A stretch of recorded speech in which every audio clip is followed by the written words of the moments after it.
안녕하십니까. 3월 5일 수요일 오전 11시를 넘겼습니다.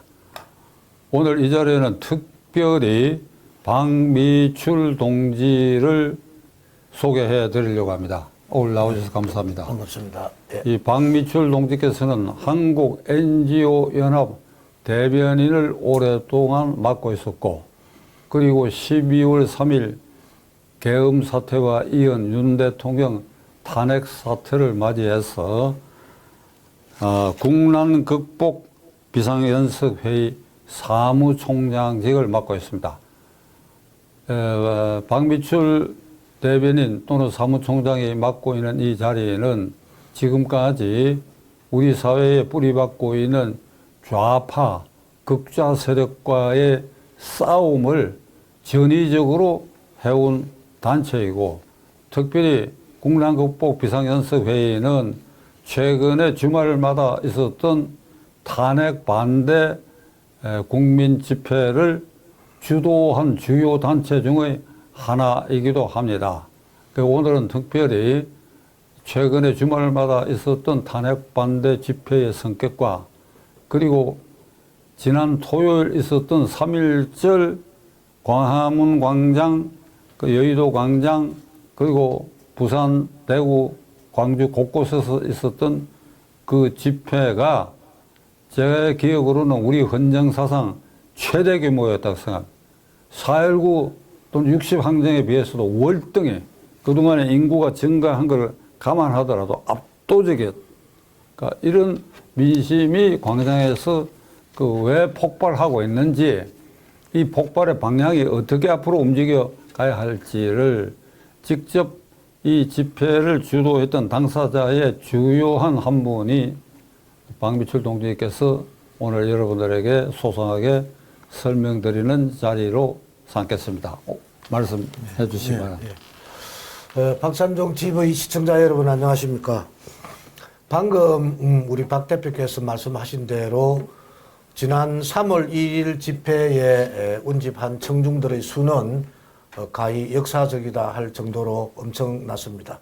그럼 왜 그런 많은 인파들이 거리로 나와서 함성을 외쳤는가를 진단해 볼 필요가 있다고 생각합니다. 한마디로 요약하면 성난 민심의 폭발이었다. 성남 민심의 폭발이었다. 이렇게 생각합니다. 물론 윤 대통령께서 통치 행위의 일환으로 대통령의 고유 권한인 계엄권을 행사했습니다. 계엄의 특성상 국민들에게 사전 언론이나 동의를 구할 수는 없었지만 사후에 여러 가지 사실들이 하나하나 밝혀지면서 그거를 확인하는 과정에서 성난 민심, 국민들의 분노가 3월 1일을 기하여 절정에 달했던 것으로 판단됩니다. 특히 대통령이 정상적인 국정 운영을 할 수 없을 정도로 심각한 사태를 초래한 그 첫 번째 원인은 국회 야당의 폭압적 국회 운영에 있었다고 생각합니다. 물론 대통령께서 발표하신 내용에 그런 취지가 담겨 있긴 합니다만, 조금 더 구체적으로 보면 그 야당의 마구잡이식 줄탄핵, 그리고 막무가내식 예산 삭감, 과거 민주당도 김대중 대통령, 노무현 대통령, 문재인 대통령 자신들도 국정을 운영해 본 경험이 있음에도 불구하고 그런 식으로 자신들이 국회를 폭압적으로 운영할 경우에 국가 운영이, 정상적인 국가 운영이 어렵다는 사실을 잘 알고 있으면서도 고의적으로 반대를 위한 반대, 좀 더 직설적으로 표현하면 국가 전복을 기도하는 불순한 의도가 있었다. 그래서 견디다 못한 윤 대통령이 어쩔 수 없이 마지막 카드로 계엄령을 발동했다. 그 계엄령 발동 이후에도 민주당과 야당의 폭압은 이재명 국회의원을 필두로 한 민주당과 야당의 폭압이 멈출 줄 모르고 오히려 더 반대를 위한 반대가 가중되었습니다. 물론 다수결에 의한 민주주의 원칙이 지켜져야 하는 것은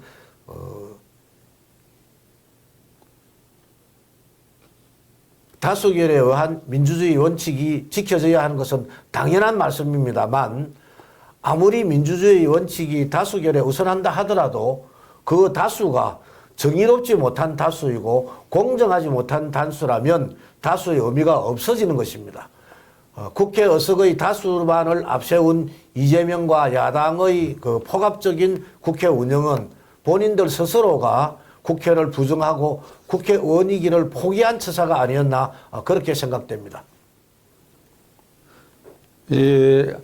이재명 강경파가 21대 국회 후반부와 22대 국회 지금 출범하고 8개월째 벌리고 있는 지금 박 총장이 말씀하신 대로 그 28건에 달하는 탄핵 발의 그리고 거의 그 숫자에 맞먹는 특검 발의 그 다음에 예산의 막무가내식 삭감 특히 원전 예산 삭감이라든지 이것이 오로지 이재명 일극 체제에서 비롯된 것이고 그가 사법 리스크에서 벗어날 수 있는 방법은 정권을 흔들고 그 위세를 헌법재판소, 공수처 그리고 법원에 영향을 끼쳐야 되겠다는 그런 의도가 숨겨져 있기 때문에 이게 사실상 지금 통하고 있는 상태니까. 예.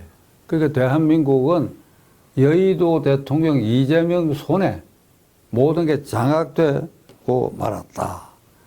그러니까 법원과 헌법재판소의 공정성도 믿기 어렵게 되어버렸다. 이제 이 상황이 광장으로 민심을 모으는 계기가 되지 않았느냐. 네. 그러면 이 출구가 그 이제 민심에 그런 위세를 보이긴 했는데 다시 말하면 민심은 헌법재판소를 탄핵한 게거든, 탄핵. 근데 그러면 그 앞으로의 그 결과 과정이 그 출구가 어떻게 될 것인가? 그러니까 이 민심이 과연 통할 수 있을 것인가? 국회는 가로막혀 있고 그 점에 대해서는 어떻게 생각하세요? 예, 그 말씀 드리기 전에 그 앞부분에 조금 전제를 단다면 적절한 비유가 될는지는 모르겠습니다만 도둑은 물건을 훔치기 위해서 현지 답사도 하고 경비 시스템도 점검도 하고 또 경비실이나 이웃이나 주변 인물들이나 환경이나 다 자기 편으로 자기가 도둑질을 하기에 용이할 수 있도록 조건을 만들어가고 있었습니다. 무슨 말씀인가 하니 이재명 대표는 본인이 일극 체제를 형성해서 사법 리스크를 극복하고 대통령이 되기 위해서 외람된 표현입니다만 함량 미달, 자격 미달의 후보라 할지라도 자기 말을 잘 듣고 자기 의사대로 움직여줄 사람들을 수단과 방법을 가리지 않고 공천 대상자로 밀어넣고 그들을 당선시켰습니다. 그런데 도둑이 도둑질을 하기 위한 환경 조성을 할 때 그걸 막아야 될 경찰관들은 뒷짐지고 있었습니다. 즉 이재명 대표는 자기가 그런 환경을 조성하기 위해서 얼토당토 하는 인물들을 들이대고 있는 그 순간에 국민의힘은 거기에 대항할 수 있는 공천을 하고 대항할 수 있는 국회의원을 선출해야 하는데 전혀 그렇지 못하고 정말 유사일의 최악의 공천으로서 국회의원답지 않은 사람들을 국회로 내보냈던 것입니다.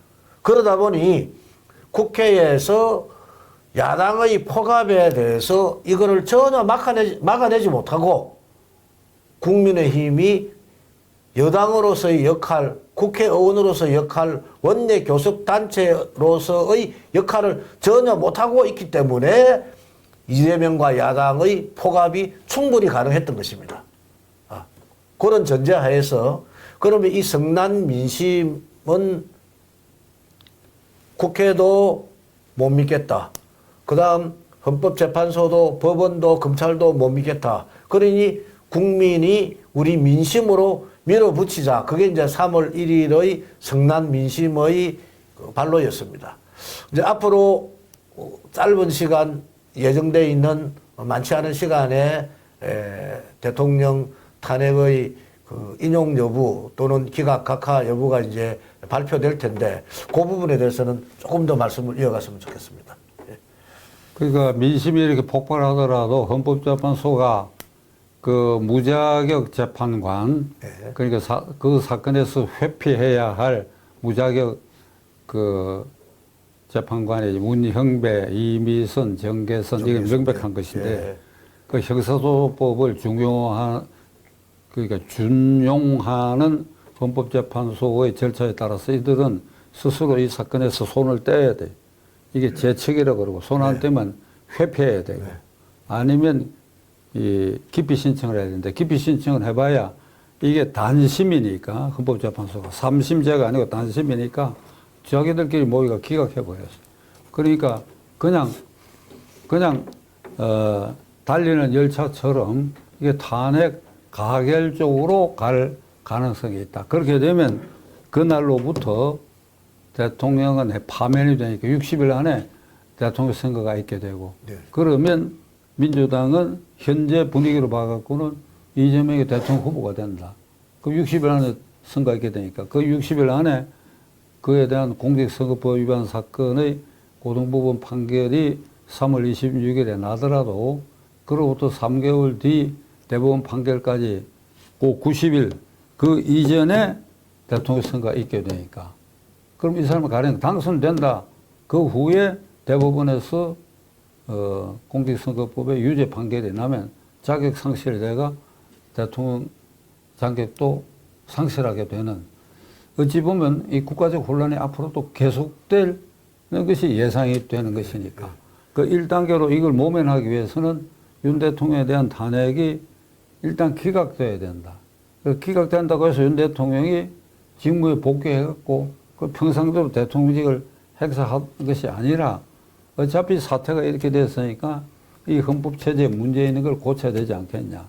이제 이런 민심이 깔려 있는데 이걸 종합적으로 이 박 총장께서는 이 해법에 대해서는 어떻게 생각하시지? 민심 폭발했는데 이 폭발한 민심을 어떤 방향으로 이게 움직여 가야 하는지. 그 이번 주말에도 또 계속해서 할 것 같은데. 네. 예. 두 부분으로 나누어서 말씀드리겠습니다. 먼저 헌법재판소 방금 말씀하신 대로 헌법재판관들의 그 자격 문제, 재척이나 회피를 해야 되는 그 세 사람의 문제와 관련해서는 그 세 사람 재판관 본인들의 문제도 있지만 헌법재판소가 가지고 있는 권원적인 문제, 즉 공수처가 대통령을 수사할 수 있는 권한이 없음에도 불구하고 억지로 무리하게 억지로 법을 위반하면서 대통령에 대한 수사를 시작한 이 부분이 먼저 절차적 위법성, 절차적 정당성을 상실한 이 부분이 첫째 문제라고 생각합니다. 그렇다면 헌법재판소가 윤석열 대통령의 심리를 하기 이전에 윤석열 대통령의 계엄 활동이 정당했느냐, 윤석열 대통령의 탄핵 심리를 하기 이전에 이 사건이 공수처를 통해서 헌법재판소 오기까지의 그 과정, 그 절차적 하자를 먼저 짚어서야 하는데 헌법재판소가 거기에 대해서 전혀 개의치 않았다는 거죠. 일반 우리 형사재판에서도 부정한 방법, 비정상적인 방법, 위법, 불법한 방법으로 수집되거나 확보된 증거는 증거로 채택조차도 안 됩니다. 그런데 일국의 대통령을 헌법재판소에 오기까지 그 이전에 여러 가지 절차적 하자가 있었음에도 그거를 무시하고 그거를 덮어놓고 심리를 진행했다. 그게 있을 수 없는 일이라는 것을 먼저 말씀드리고, 그럼 두 번째 말씀하신 대로 헌법재판관들의 이해충돌이나 또 개인적인 인간관계, 뭐 친인척이 윤석열 대통령 탄핵 반대 단체의 주요 임원으로 있고, 이런 부분들을 볼 때 본인 스스로가 회피하거나 변호인단의 요청에 의해서 제척되어야 함에도 그렇지 않고 계속 재판을 진행하는 문제, 그 두 가지 문제를 먼저 지적하지 않을 수 없습니다. 그 다음, 어려운 문제입니다. 윤석열 대통령 탄핵이 인용되거나 기각 또는 각하되었을 때 그 이후의 혼란, 또 60일 이내에 대통령 선거를 치러야 되는 문제, 이 문제는 정말 우리 민족이 역사적으로 유사일에 최대의 이 국난에 직면하지 않았나 생각합니다. 말씀을 안 드릴 수 없는 상황이니까 얘기하고 싶지 않지만 먼저 인용된 경우를 살펴보고자 합니다. 빠르면 다음 주로 예정된다는 일부 얘기들이 나오고 있습니다만 11일 얘기, 14일 얘기, 17일 얘기가 나오고 있는데 어찌됐거나 만약 대통령 탄핵이 인용된다면 그래서 대통령께서 윤석열 대통령께서 업무에 복귀하신다면 저는 이렇게 생각합니다. 기각의 경우를 먼저 말씀드리겠습니다. 만약 헌법재판소에서 기각이 되어서 윤석열 대통령께서 업무에 복귀하신다면 저는 개인적으로 정상적인 대통령 업무 수행이 과연 가능하겠는가 하는 문제 제기를 먼저 하고 그 다음 기각 즉시 대통령께서는 아름다운 퇴진, 질서 있는 퇴진을 준비하셔야 되는 게 아닌가 그렇게 생각합니다. 즉 대통령께서 스스로 밝힌 대로 임기 단축을 전제로 하는 개헌을 실제 실행에 옮기셔야 될 걸로 그래서 본인의 임기를 단축을 하면서 국민적 동의를 구한 개헌을 해서 예를 들면 4년 중임제를 한다든지 해서 진정성을 반드시 보여주는 게 꼭 필요하다. 그렇게 말씀을 드리겠습니다. 두 번째로 탄핵이 인용되었을 경우 정말 국가적으로 엄청난 혼란을 초래할 것이다. 그건 장담할 수 있습니다. 박근혜 대통령께서 탄핵되었던 그날 대법원 판결이 헌법재판소 판결이 있었던 그날 현장에서 사망하고 부상당하고 했던 사상자가 최종적으로 6명인가 있었습니다. 그리고 불과 얼마 전 서부지방법원에서 우리 젊은이들을 중심으로 수십 명이 서부지방법원으로 들어가는 그런 사태가 있었습니다. 그게 바로 민심입니다. 민심. 왜? 절차적 정당성을 상실한 공권력. 그 공권력이 일반 법원이든 대법원이든 헌법재판소든 우리나라 최고의 판단기관인 헌법재판소라 할지라도 전자에 말씀드린 절차적 위법과 불법에도 불구하고 그런 걸 덮어놓고 오로지 짜여진 각본대로 문영배 재판장 대리인 문영배 권한대행이 본인이 얘기했습니다. 각본을 읽기만 한다고. 짜여진 각본대로 가면 이건 재판이 아니죠. 이미 있었던 절차적 하자, 절차적 위법성에 대해서는 아무런 문제 제기도 없이 짜여진 각본대로만 가서 대통령을 탄핵한다. 이건 있을 수도 없는 일이고 그러한 정당하지 못한 공권력은 곧 폭력입니다. 그럼 우리 국민들이 불법으로 정당하지 못한 권력에 의해서 국민이 뽑은 대통령이 탄핵을 당한다. 그거를 두고 가만히 볼 국민은 지금 시대에는 그렇지 않습니다. 예전 우리가 가난했던 미개했던 시절의 얘기를 하면 모를까. 지금 국민들도 의식이 깨어있고 선진화된 이 상황에서 지금 국민이 직접 선출한 대통령을 불법적, 탈법적, 위법적 사항을 동원해서 탄핵한데 거기에 대해서 국민들이 동의하라. 이건 있을 수 없는 일이죠. 공권력, 사법권의 행사, 최고 기관인 헌법재판소의 판결은 정당하고 당당하고 떳떳하고 정의로울 때 국민들이 수긍하는 것이지. 국민들을 향해서 정당한 법 절차를 따르라. 국민들이 따를 수 있는 판결을 내놔야 따르죠. 불법과 탈법과 위법을 동반한 그런 판결은 판결이기 이전에 공권력의 행포고 나아가서 공권력의 폭력이다. 공권력이 국민을 향해서 폭력을 행사하면 국민은 당연히 저항을 하고 국민 저항권이라는 얘기가 유행처럼 번지고 있습니다. 만약 윤 대통령의 탄핵이 인용된다면 돌이킬 수 없는 혼란이 올 것이다. 우선 당장. 자, 그 다음 60일 이내에 선거를 해야 됩니다. 잘 아시다시피 야당의 유력한 후보인 이재명 민주당 대표는 너무나 많은 사법 리스크를 가지고 있습니다. 우선 그렇게 많은 사법 리스크를 가진 사람이 야당의 단일 후보로 선출된다는 그 자체가 있을 수 없는 일이고, 또 그렇다 하더라도 선출됐다 하더라도 대통령 선거 과정으로 가는 길목에서 대법원의 최종 판결도 남아있고, 심지어 야당은 이렇게까지 얘기합니다. 그럼에도 불구하고 당선되면 진행 중인 모든 재판이 중단되는 거 아니냐. 정말 궤변이고 회계망측한 발상입니다. 있을 수 없는 일이죠. 아무리 대통령이 당선되었다 하더라도 그렇게 많은 사법 리스크가 진행되고 재판이 진행되는데 대통령이 당선된 걸 기화로 그 모든 걸 중단한다. 그거는 민주주의의 법치국가로서 있을 수 없는 일입니다. 그래서 이재명 대표와 민주당은 인용 여부와 무관하게 현 시점에서 빨리 한시바삐 새로운 후보자를 물색하는 게 진정으로 국가와 민족을 위한 길이다. 이렇게 생각합니다.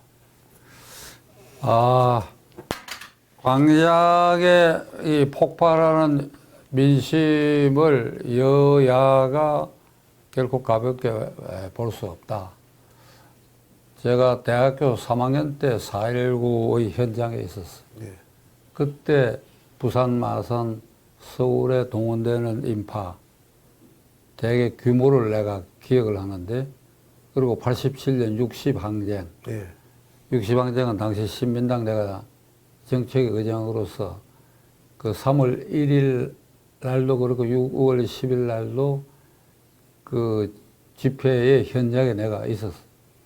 지금 내가 기억이 생생한 게 조선호텔 그 입구에 여기 도톰한 그 화단이 있었는데, 그 시청 앞에서 몰려드는 인파들이 명동 성당 쪽으로 가야 하는데 이쪽 저쪽에서 최루탄을 쏘아야 되니까 내가 종이를 말아 들고 그 화단 위에 올라서서 그 군중의 행렬을 이렇게 지휘한 내 경험을 갖고 있어요. 그때 인파에 비하면 지난 3.1절 이거는 정말 가공할 정도의 민심인데, 이것이 어느 쪽으로든지 간에 폭발할 것이다. 그것이 오늘 박 총장의 결론이니까 어떻게 합니까? 하늘 쳐다보고 기다려 볼 수밖에 없지요. 그 정말 지금의 이 현실은 처음에도 말씀드렸습니다만 유사 이래 최대의 국난이고 최대의 위기입니다.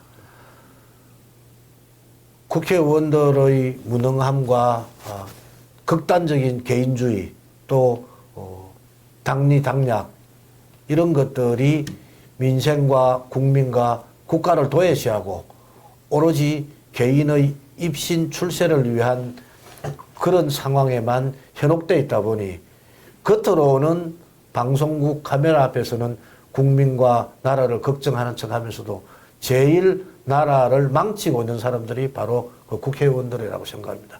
지금이라도 여야를 막론하고 국회의원 300명이 진지하게 머리를 맞대어서 우리가 우리의 후손들에게 이 자랑스러운 나라를 어떻게 물려줄 것인지, 지금의 엉망진창 이 상태대로 부끄러운 나라를 물려줄 것인지, 아니면 제대로 나라를 정비해서 부끄럽지 않은 나라를 후손들에게 물려줄 것인가에 대해서 진지하게 고민해 줄 것을 부탁드립니다. 오늘 박미철 총장의 우혹 충정의 토로를 시청자 여러분 잘 들으셨으리라 생각합니다. 앞으로의 사태를 지켜보기로 하겠습니다. 오늘 이렇게 나와주셔서 감사합니다. 네, 감사합니다.